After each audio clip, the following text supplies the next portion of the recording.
안녕하세요. 신우 때문에 졸지의 시댁과 연끄는 30대 여성입니다. 남편과는 대학교 시절에 동아리 활동을 하며 알게 된 사이예요. 이후로 한 1년간 가깝게 지내다가 남편은 군대에 갔고 저는 미국으로 유학을 갔습니다. 이후로는 한동안 연락이 닿질 않았고요. 그러던 어느 날 친구 한 명이 남편이 제 소식을 수소문한다는 이야기를 전해주었어요. 저만 괜찮으면 제 연락처를 알려줘도 되겠냐 묻길래 그러라 했습니다. 저도 종종 남편 생각이 났었거든요. 그렇게 연락이 닿은 남편은 어느새 어엿한 직장인이 되어 있었습니다. 대한민국에서 몇 손가락 안에 드는 대기업 인사팀에서 일하고 있더라고요. 당시 저는 서울에 있는 상급종합병원 기획팀에서 근무하고 있었고요. 이후로 매일같이 남편이 연락을 해왔습니다. 회사와 저희 병원이 멀지 않다 보니 커피 한 잔, 맥주 한 잔 그런 약속을 거절하는 것도 쉽지 않았네요.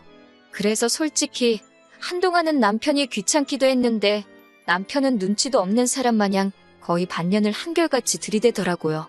그런 남편에게 결국 제가 마음의 문을 열면서 저희는 진지하게 사귀게 되었습니다. 이후로 2년의 연애 끝에 남편이 프로포즈를 해왔지요. 남편의 부모님, 그러니까 저희 시부모님은 작은 식당을 운영하셨습니다. 하지만 남편과 제가 한창 연애 중이던 시기에 여러 가지 사정으로 식당을 접으셨지요. 남편 말로는 노후 준비는 그럭저럭 되어 있다 했는데 솔직히 지금 생각엔 언젠가는 시댁으로 목돈이 들어갈 일이 생길 수도 있겠다 싶어요. 식당을 접으신 이후 지금은 별다른 일은 하지 않고 계십니다.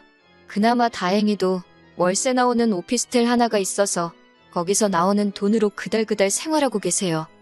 남편에게는 3살 어린 여동생도 한 명 있는데 신우에 대해서는 할 말이 많기도 하고 없기도 합니다. 무슨 뜻이냐면 솔직히 저는 저희 신우만큼 운이 좋다고 해야 하나? 아무튼 신우 같은 사람은 본 적이 없어요. 운이라고 표현하는 게 적절한지는 모르겠지만 얼굴 하나는 참 예쁘장하거든요.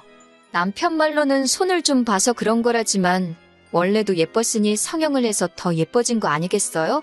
그런데 문제는 신우도 자기가 예쁜 걸 알아서인지 그 예쁜 얼굴 하나만 믿고 살았습니다. 그렇다고 정말 무슨 연예인을 할 정도는 아닌데 그래도 신우가 말하기를 자기 얼굴 정도면 차비만 들고 다녀도 밥 먹고 술 먹고 사는데 아무 지장이 없다대요. 아무튼 신우는 미래에 대한 걱정이 없는 건지 뭔가 배우려는 의지도 없고 일을 해서 돈을 벌어야겠다는 생각도 안 했습니다. 그래도 재주라고 해야 하나 곧잘 주변 남자들한테 명품 가방이나 신발 같은 걸 선물 받아 와서는 그걸 팔아서 생활비는 충당을 하더라고요. 그러다 사정이 여의치 않을 때는 어머님 아버님한테 손을 벌리는 듯 했고요. 솔직히 신우가 저한테 돈을 빌려달라고 한 것도 아니니 제가 나설 자리는 아니었겠지만 옆에서 보고 있자니 참으로 딱하고 황당하더라고요. 가족 중 누구 한 명 제대로 신우한테 정신 차리고 살라 소리를 안 하는 게요. 그렇다고 올케인 제가 그 말을 대신 할 수도 없잖아요? 여러 가지로 불쌍한 인생이다 생각하고 관심을 끊고 살려고 했네요. 그런데 공도 구르는 재주가 있다더니 지난 가을이었습니다. 하루는 뜬금없이 신우가 시집을 가겠다 하더라고요. 그제서야 남편이 하는 말이 자기는 벌써 밖에서 한번 만나봤다는데 결혼하겠다는 남자가 너무 괜찮은 사람이더랍니다. 사업을 하는 남잔데 듣자 하니 남자 쪽 부모도 꽤나 돈 좀 있는 것 같다면서 자기 여동생이지만 어떻게 그런 사람을 꼬셨는지 재주도 좋다고 그러더라고요. 같은 여자로서 그런 신우를 질투했냐고 물으신다면 전혀요. 오히려 진심으로 잘됐다. 이참에 어머님 아버님도 한시름 놓으시겠다고만 생각했네요. 하지만 얼마 지나지 않아서 신우가 남자에게 거짓말을 하고 있다는 사실을 알게 되었습니다. 하루는 신우가 술에 떡이 되게 취해서 저희 집에 찾아왔어요. 그리고는 한다는 말이 너무 힘들다며 엉엉 울더라고요. 철딱선이 없는 아가씨인 건 알았지만 갑자기 이렇게 찾아와서 주정을 부릴 정도면 어지간히 속상한 일이 있었는가 보다 싶어서 일단 남편이랑 같이 신우 이야기를 들어주었어요. 그런데 듣다 보니 가관이더라고요. 남자랑 처음 만나게 된 게 술자리인데 남자가 자기한테 관심을 많이 보이더래요. 그래서 잘 보이고 싶은 마음에 어디 여대를 나와서 지금 병원에서 근무한다고 그랬답니다. 알고 보니 대충 제가 했던 대학 이야기나 직장생활 이야기에 자기 멋대로 살을 붙여서 거짓말을 했더라고요. 그런데 며칠 전 남자 부모를 만나고 왔는데 그 부모도 대학이나 직장을 또 물어보더랍니다. 부모님은 뭐 하시는지, 돈은 얼마나 모아뒀는지 그런 것도요. 자기 거짓말이 눈덩이처럼 불어났다며 힘들어 죽겠다 하는데 달리 해줄 말도 없고 그저 신우가 딱하고 큰일 났다 싶었지요. 신우 이야기를 하다 보니 다시 기억 하나가 떠오르는데 사실 저도 남편과 결혼할 때 양가 부모님의 축하만 받은 건 아니었어요. 저희 친정 부모님께선 사위감인 제 남편은 너무 마음에 드는데 사돈 될 사람들이 영 별로라며 아들 하나 대기업 다닌다고 목에 힘주는 꼴이 기가 차신다고요.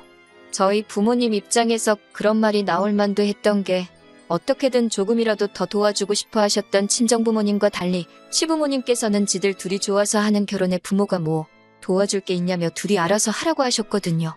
그러면서도 받을 건 받아야겠다며 저한테 말도 안 되는 예단을 요구하셨고요. 당연히 저희 친정에선 난리가 났고 급기야 남편을 불러다 이 결혼은 허락 못한다 하셨습니다. 저도 친정부모님이 반대하는 결혼은 할 생각이 없었기에 남편에게 헤어지자 했었고요. 그러자 남편이 그 길로 저를 데리고 어머님 아버님을 찾아가 아들 팔아 장사하냐고 덤비더라고요. 저 없으면 자기도 살 이유가 없다면서 결국 어머님 아버님이 저와 저희 부모님한테 미안하다 하시면서 상황은 일단락되었습니다. 그리고 기왕 말이 나와서 말인데 남편이 저보다 연봉이 한 1,000만 원 정도 많은 건 사실이에요. 시간이 지나면 그 차이가 더 커질 수도 있겠지요. 하지만 일단 제 경우 병원이라는 데가 웬만하면 잘릴 일이 없어요. 게다가 친정이 경제적으로 유복한 편이거든요.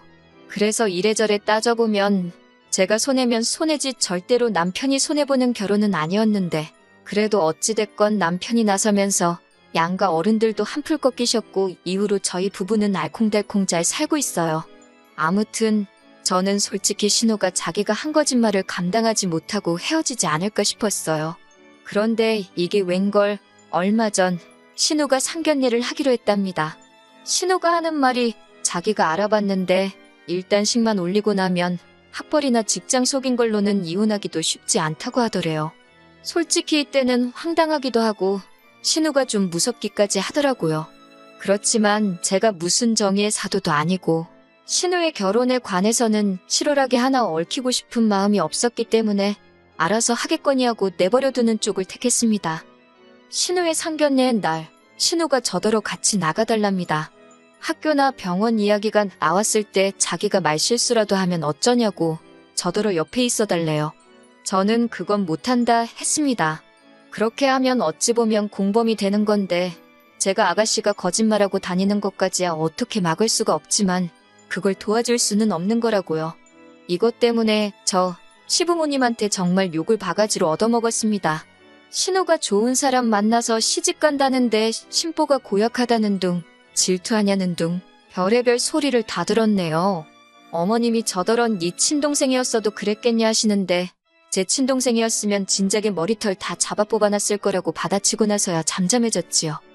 이후로 신우의 결혼이 어떻게 진행되고 있는지 아예 관심을 끊었습니다. 제가 솔직히 나설 자리도 아니고 하니 식을 올리기로 하면 청첩장이 나올 것이고 그러면 참석해서 축하나 해주면 되지. 그렇게 생각하자 했지요.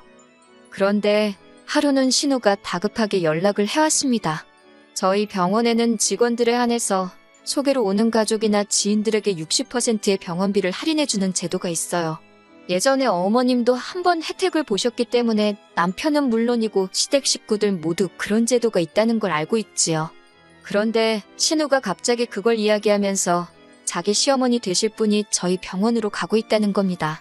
다른 병원에서 백내장 수술을 하기로 하셨는데 자기가 아무 생각 없이 그 병원 너무 비싸다며 그 혜택 이야기를 했다는 거예요.